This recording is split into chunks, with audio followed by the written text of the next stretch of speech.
You checked the calendar again, even though nothing had changed. The appointments were the same. The deadlines were the same. The days were still sitting in their squares like they were the first time you looked. But you checked anyway, because somehow looking at the structure of the week made you feel like you had some kind of grip on what was coming. You do not. And somewhere beneath the surface of your composure, you know that. You scrolled your phone before your feet hit the floor this morning. Not for a message, not for news, for something you cannot quite name. Some kind of confirmation that today is manageable. That the weight sitting on your chest since Thursday has a reason and an end date. It does not. Not yet. And now you are here, at the edge of a new week, and the feeling is not excitement. It is not dread. It is that unnamed space between the two, where you know something is coming, but you cannot tell if it will land gently or leave a mark. You have imagined next Thursday before finishing today. You have rehearsed a conversation that is not scheduled. You have answered questions in your head that no one has asked yet.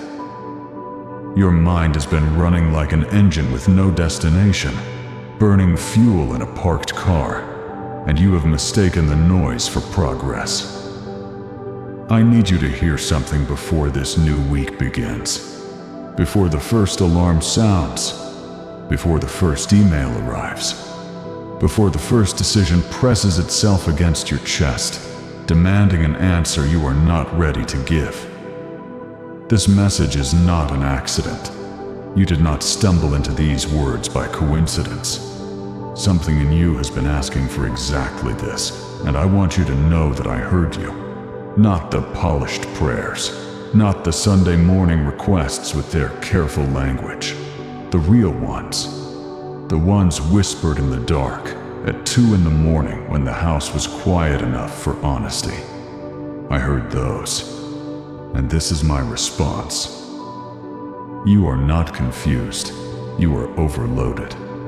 There is a critical difference. Confusion means you lack information. Overload means you are drowning in it. You have too many scenarios running simultaneously.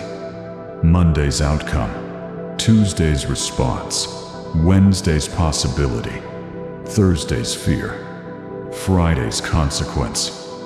You are living in 5 versions of next week at the same time, and your mind was never built to carry that architecture. Think of it this way. If you opened 5 books and tried to read them all simultaneously, word by word, alternating between pages, you would not finish a single one. You would not understand a single one. And at the end, you would say, I cannot read. But the problem was never your ability. It was your approach. You have been trying to read the entire week at once. Stop. Close 4 of the books. Open only Monday. That is your single assignment. Not the week, not the month, not the year. Monday. And when Monday is finished, I will hand you Tuesday. Not before. Not a moment sooner than you need it. Now here is the first thing I want to lay across your heart, and I want you to receive it slowly. The way medicine dissolves under the tongue instead of being swallowed whole. You do not need certainty. You need clarity. Most people believe those are the same thing. They are not even neighbors. Certainty demands the entire road before you take a single step. It wants the full map, the confirmed destination, the guaranteed outcome, every turn labeled before the engine starts. Certainty says, show me exactly where this ends, and then I will begin. Clarity is a completely different offering. Clarity does not need the full road. Clarity only needs the next step. Clarity says, I do not know how this story ends. but I know what to do right now, and right now is enough. You have been standing at the trailhead for weeks, refusing to move because you cannot see the summit through the clouds. And while you stood there waiting for full visibility, nothing changed. The fog did not lift. The anxiety did not leave. The certainty you demanded did not arrive, and it will not. Not like that. Not ever. Because certainty is not how I lead my people. I lead them with something far more powerful. Enough light for the step they are standing on. Abraham understood this. I told him to leave everything familiar. Walk toward a land I would show him. Notice what I did not give him. I did not give him a map. I did not name the destination. I did not describe the terrain or the timeline. I said go, and I said trust me. And he moved into the unknown, not because he could see where the road ended, but because he knew the voice that was speaking. That is what I am asking from you this week. Not certainty, trust, not the whole picture, the next step, not every answer resolved, just the willingness to move before the fog lifts. Now let me address something you have been doing every single night this week, maybe longer, and you probably have not recognized it for what it is. You have been rehearsing pain, not on a stage, not with an audience, in the privacy of your own mind, in the space between turning off the light and falling asleep. You have been running simulations. What if the conversation goes badly? What if the opportunity closes? What if the answer is no? What if the thing you are holding together with both hands finally slips through your fingers? You have been suffering events that have not happened yet, living through worst-case scenarios that exist nowhere except in the theater of your anxiety. And each performance costs you something you cannot recover. Energy, clarity, presence, peace, sleep. By the time the actual moment arrives, you are already hollow. Not because the moment was devastating, but because you already lived it 19 times in your imagination, and every version was the darkest possible version. You gave your future all your strength and arrived at your present with nothing left. Overthinking is not preparation. I know it feels like it. I know it disguises itself as responsibility. I know it whispers to you, if you think about it enough, you will be ready for anything. But readiness is not built by the repetition of fear. Readiness is built by rest, by trust, and by the kind of deep knowing that says, whatever arrives, I am not meeting it alone. You have been turning a stone over and over in your hands for days, and it has not become any smoother. It has only made your palms raw. Put it down. Not because the question does not matter, but because the answer is not hiding inside the worry. The answer is waiting inside the step. Here is the next thing I want you to understand, and this one has the power to restructure the way you see your entire situation. The decision you have been stuck on is not actually about the decision itself. It is about a deeper belief you have never examined. A belief that has been running underneath your thinking like an underground current, shaping everything without being seen. The belief that one wrong choice will ruin everything. That my plan, your future, the entire trajectory of your life hangs on this single fork in the road, and if you choose the wrong direction, it all collapses. That you are one misstep away from disqualifying yourself from my goodness. That belief is a lie, and it has been paralyzing you. My plan for your life is not a single fragile line drawn on a page where one deviation sends the pen off the edge. My plan is more like water. It flows around obstacles. It finds new channels. It adjusts to the terrain without losing its destination. If you turn left when I intended right, I do not abandon you at the intersection. I reroute the river. Joseph lived this truth, thrown into a pit by his own brothers, sold into slavery, falsely accused, locked in a prison.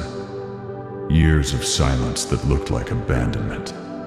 And at the end, when the full picture was visible, he looked at the brothers who destroyed his plans and said, "What you meant for evil, God intended for good." He did not say God fixed the evil. He said God intended it. God built the bridge using the very planks others had used to build a wall. Hey, how's that New Year's resolution? So make the decision. Stop circling it. You have enough information to take the next step.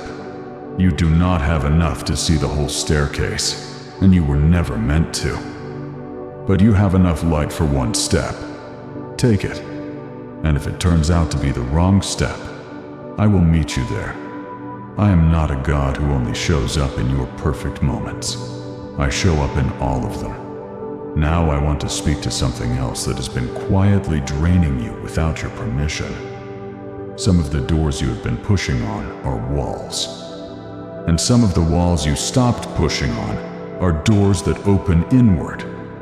You have been leaning your full weight against certain situations, relationships, opportunities, timelines you decided should have opened by now. You interpreted the resistance as a test of your faithfulness. You thought the harder you pushed, the more devoted you appeared. And so you pushed until your shoulders ached and your spirit bruised, and you began to wonder if maybe you simply were not strong enough or worthy enough to force the thing open. You are strong enough. The door is a wall. That is why it will not move. Not every closed thing is a test of persistence. Sometimes a closed door is my clearest, kindest answer. Sometimes the most loving thing I do is keep something sealed that would have wounded you on the other side. And the frustration you feel right now is not because I am withholding. It is because you are asking a wall to behave like a door. And the wall is simply being honest with you. But here is the part you have missed while you were pushing. Behind you, there is something you walked past weeks ago. Something you dismissed because it looked too small, too quiet, too ordinary, too unremarkable to carry any anointing. But that ordinary thing is the door, and it does not open with force. It opens with surrender, with the prayer that says, "I do not need this to be impressive. I just need it to be yours." Turn around. Look again at what you overlooked. The opening you have been begging me for might be the very thing you almost stepped over. Now I need to speak to the tiredness, because I know it has moved into your body like an unwelcome tenant this morning. You are exhausted, and it is not the kind of exhaustion that sleep resolves. You slept last night. Maybe not well, but you slept. And you woke up with the weight still sitting on you, pressed against your chest like it signed a lease and has no intention of leaving. That exhaustion is not spiritual failure. It is not weakness. It is the natural, predictable cost of trying to do my job and your job at the same time. Clarity was never yours to manufacture. You have been sitting at your kitchen table at 11 at night, trying to think your way to peace. Mapping scenarios on napkins. Weighing options like a scale that never balances. Turning the situation over one more time, as if this time you will finally find the answer hiding on the underside. And the effort of carrying your responsibilities plus mine has drained something in you that sleep cannot refill. You were never designed to be your own shepherd. You were designed to follow one. And following means you do not need to know where the green pasture is. You only need to recognize the voice of the one leading you toward it. My voice is still speaking right now, underneath the noise of your planning, your worrying, your rehearsing. Steady, unhurried, patient, saying what I have been saying for weeks. Be still. Know that I am God. Not be still and figure it out. Not be still and plan your way forward. Be still and know. Let the knowing be enough. Here is something that could completely reshape how you walk into Monday morning. This coming week is not a test you pass or fail. It is a conversation. And in a conversation, you do not need to know the final sentence before you speak the first one. You show up. You listen. You respond to what is actually said, not to what you imagined might be said. And the next line reveals itself in real time. That is what this week is. Not an exam, not a gauntlet, a series of present moments. And in each moment, you need exactly one thing. Presence, not prediction, not perfection. Just the willingness to be fully inside the moment you are actually standing in, instead of the moment you are imagining 3 days from now. Show up to Monday. That is all Monday requires of you. When Tuesday comes, show up to Tuesday with everything you have. Do not smuggle Wednesday's weight into Tuesday's hands. Wednesday has not been prepared yet. The grace for it has not been released yet. My mercies are new every morning. Not every week, not every quarter, every single morning. The strength you need for Thursday does not exist in today's supply. And that is precisely why Thursday feels impossible when you try to carry it on a Saturday night. You are trying to lift something with grace that has not been delivered yet. Of course, it feels unbearable. It is not yours to carry today. Set it down. Thursday's grace will arrive on Thursday's morning, not 1 second before. Now I need to speak to a belief that has become so familiar to you that you stopped questioning whether it was true. You have been telling yourself that peace lives on the other side of your circumstances changing. Once the job settles, you will breathe. Once the relationship resolves, you will rest. Once the medical result returns, the knot in your stomach will finally come undone. Once this week is behind you, you will feel like yourself again. But peace has never lived inside circumstances. Circumstances shift by the hour. If your peace is anchored to outcomes, it will rise and crash with every email, every phone call, every unexpected piece of news. One favorable update, and you exhale. One difficult message, and the ground opens beneath you. That is not peace. That is emotional surveillance. You are constantly scanning the horizon for threats, and you are calling the brief silences between alarms peace. That is exhausting. That is unsustainable. And that is not what I offer you. The peace I give does not depend on what happens next Tuesday. It does not depend on whether the door opens or stays sealed. It does not depend on the answer being yes. My peace depends on one single thing: who is walking beside you while everything unfolds. And I am. Not ahead of you, out of reach. Not behind you, watching from a distance. Right beside you. Close enough that if you stopped talking and stopped planning for 30 seconds right now, you would feel it. That warmth, that weight of presence, that unshakable steadiness that says, whatever this week holds, you are not holding it alone. Now I need to speak directly to something you have been quietly afraid to admit. You have been wondering if my silence means something has gone wrong. You prayed, you waited, you searched for a sign, you listened for a word, a feeling, a dream, a confirmation, anything, to assure you that I am still involved in the details of your life. And the silence stretched, and it stretched further, and somewhere around the third week of silence, it stopped feeling like patience and started feeling like absence, like I stepped out of the room and forgot to come back. I did not leave. Sometimes the shepherd is quiet because the path is straight and the danger has passed. I do not narrate the peaceful stretches. When the road is level and the wolves are behind you, I do not need to raise my voice.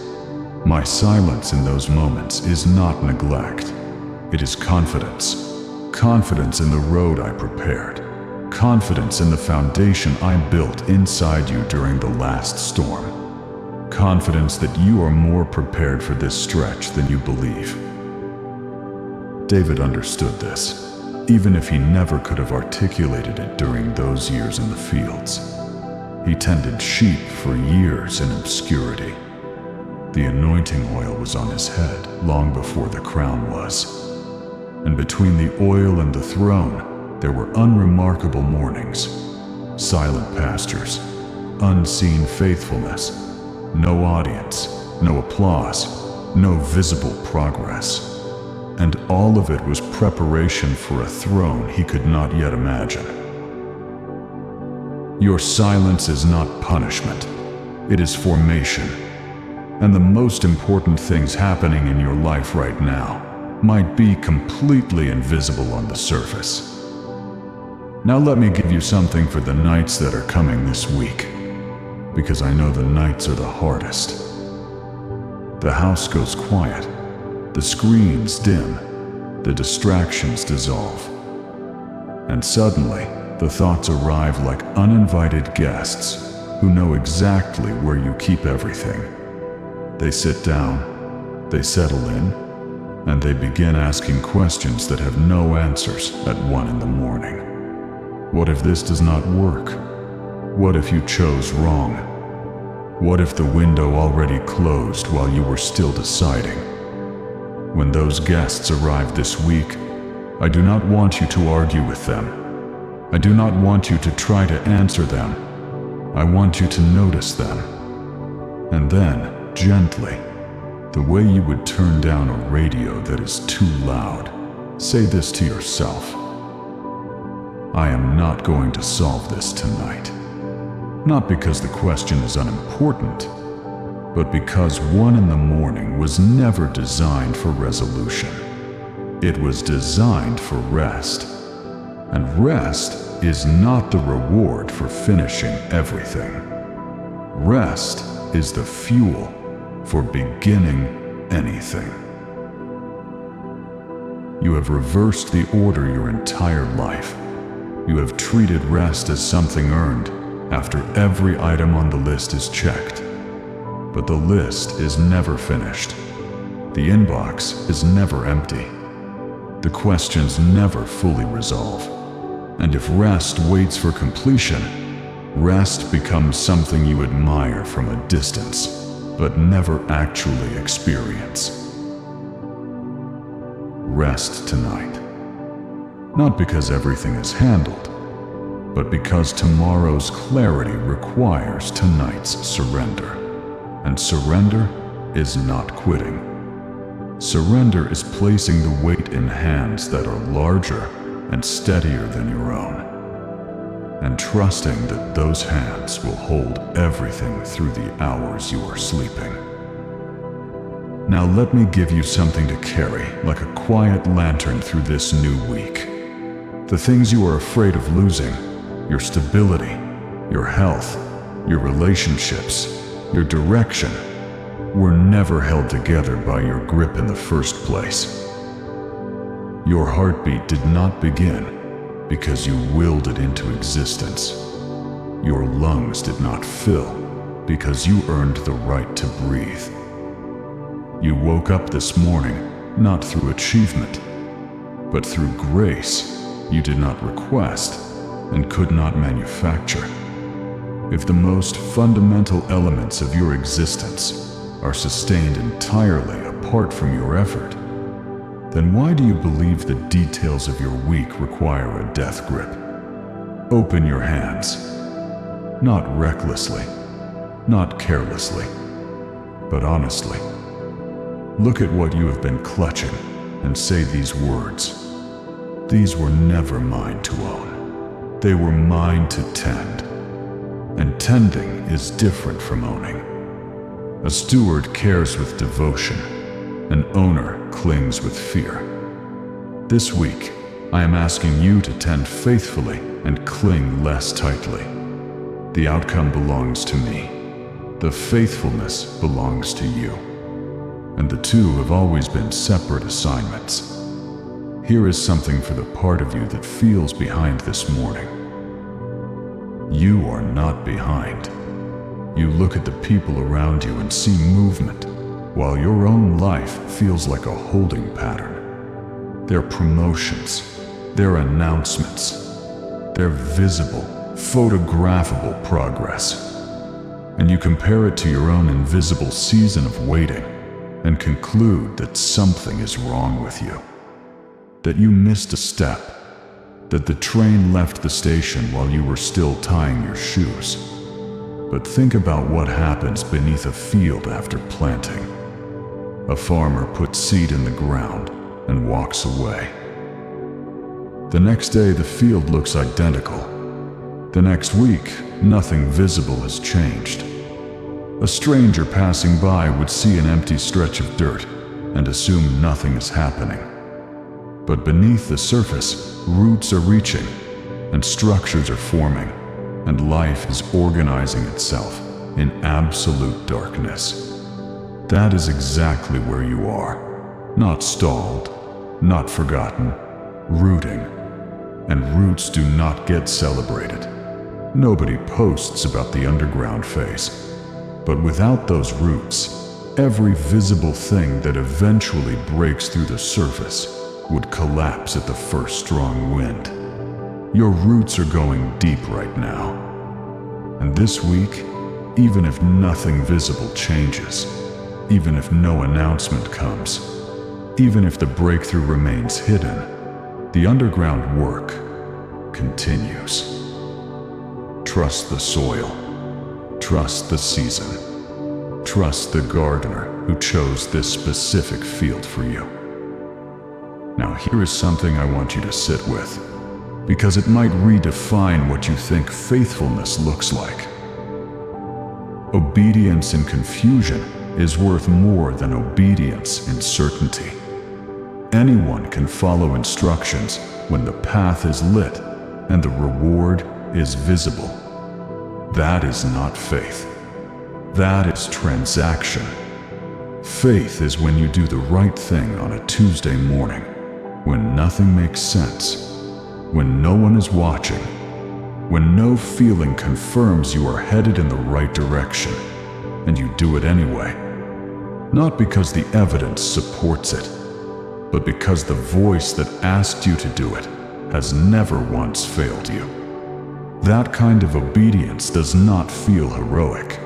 It feels mundane. It feels like going to work when you would rather stay in bed. It feels like making the phone call you have been avoiding. It feels like choosing forgiveness when resentment would be easier. It feels like showing up one more time to the thing that has not produced results yet. But that quiet, unspectacular faithfulness is the very thing that moves heaven. Not your grand gestures, not your dramatic prayers. The moment you obeyed, when nothing inside you wanted to. That is the offering I treasure most.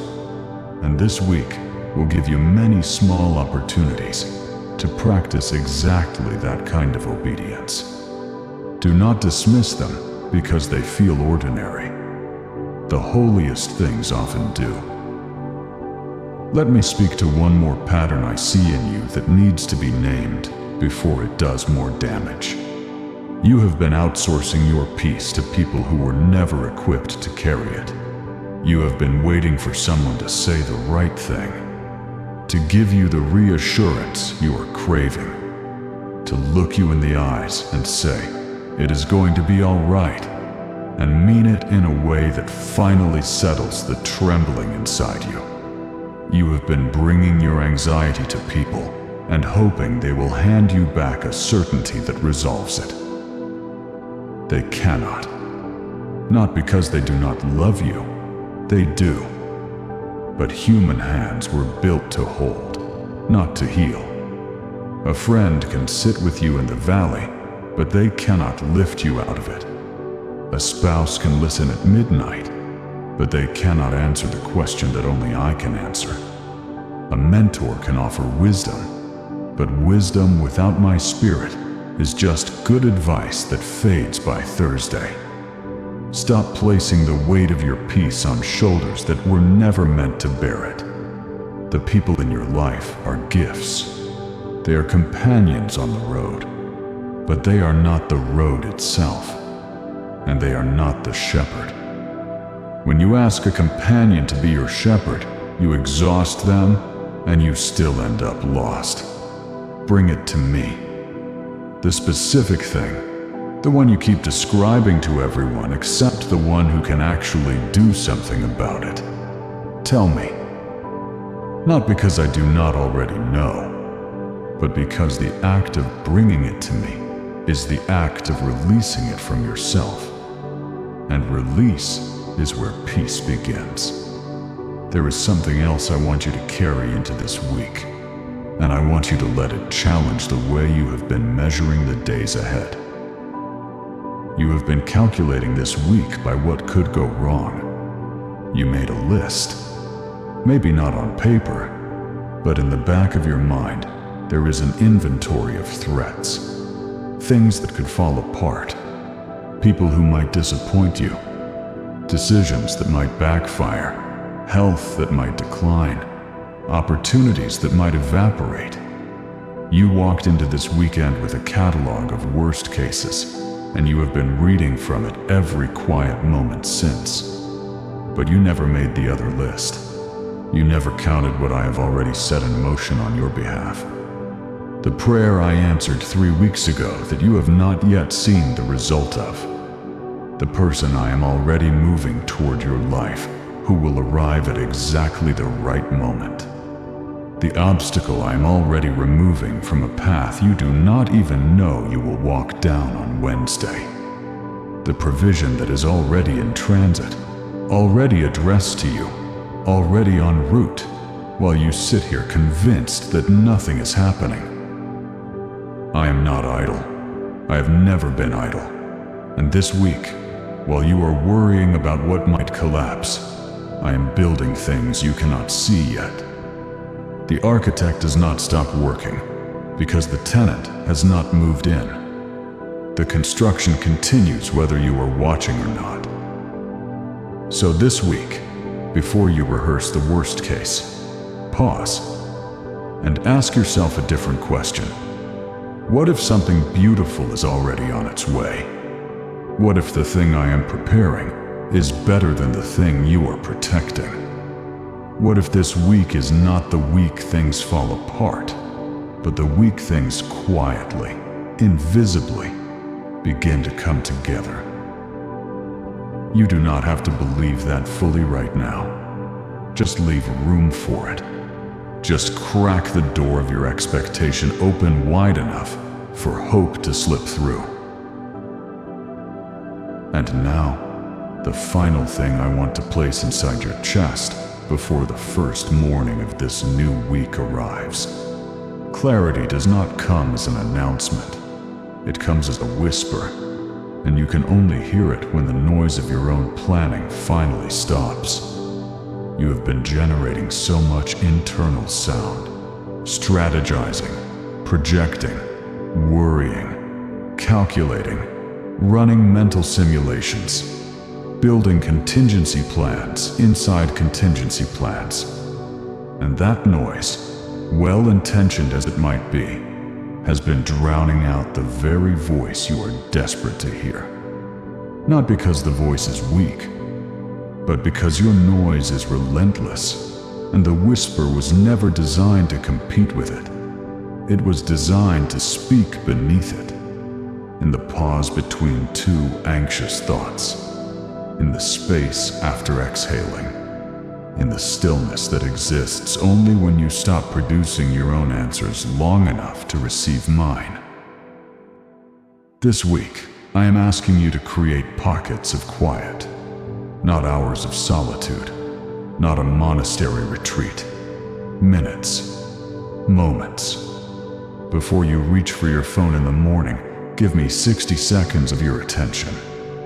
Before you respond to the message that made your chest tighten, take one full breath. Before you make the decision you have been circling, sit still, just for a moment, and listen. The whisper is always speaking. The question has never been whether I am talking. It has always been whether you are quiet enough to hear. And now, as this new week opens before you like an unwritten page, I want to speak over every day of it. Not with dramatic prophecy, not with vague promises dressed up as revelation, with the steady, unhurried voice of someone who has already walked every mile of the road you are about to step onto. This week, you will not face a single moment alone. Not on the hard mornings, not during the quiet afternoons when the doubt settles in like fog, not in the late hours when the old questions return wearing new clothes. This week, you will have enough. Not the whole map, not every answer wrapped and delivered, but enough light for each step as your foot reaches for the ground. This week, you are allowed to not know. You are allowed to carry open questions without demanding instant resolution. You are allowed to say out loud, I am still figuring this out, and feel no shame in the honesty. This week, the fog is not your enemy. It is the place where faith develops strength it could never build in full visibility. And this week, I am not distant. I am not silent out of anger. I am not withholding out of cruelty. I am here, right here, closer than your worry, quieter than your noise, more constant than the doubt. Peter stepped out of a boat in the middle of a storm. The wind did not stop when his foot hit the water. The waves did not flatten, but the voice was clear. Come. One word, one step, into the chaos, guided by clarity, not certainty. Clarity. That is my offering to you this week. Not the absence of storms, not a schedule free of difficulty. The presence of a voice that cuts through every storm you will face.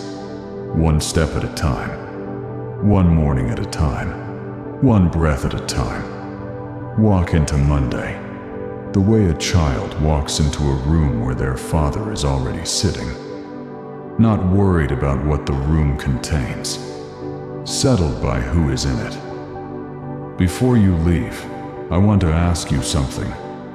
And I want you to sit with it honestly. Not for me, for yourself. What is the one question you wish I would answer for you right now? The one sitting in the center of your uncertainty. The one you carried into this message and are still holding against your chest. The one you have never said out loud because speaking it would make it feel too real and too close and too vulnerable to bear. Tell me in the comments. I read them. And many of the messages I bring to this community are shaped by what you are brave enough to share there. Your honesty does more than express your own heart.